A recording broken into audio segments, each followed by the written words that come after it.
Welcome to Penrose Learning, where we make understanding easy. You begin by signing into Muviz Edge and confirming device permissions. This lets the app capture audio and render visuals reliably. Once done, pick your output mode: overlay for apps, notification bar for quick access, or lock screen for secure display, because this choice determines visibility and battery use. Make sure to select a default audio source and grant Draw Over Other Apps permission. Doing these first avoids interruptions later and speeds up the setup, so you can move straight into customizing your visual profile.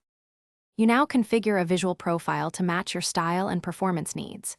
Start by choosing a preset to save time, then tweak spectrum bands, color gradients, sensitivity, and smoothing to control how reactive the visualization is.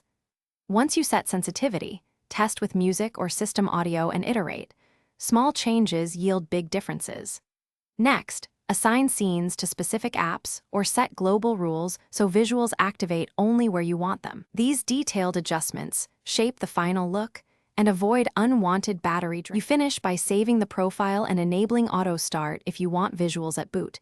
Then test across several apps to confirm consistent behavior. If visuals don't appear, run the built-in diagnostics. Check microphone input, verify overlay permissions, and confirm battery optimization exempts the app.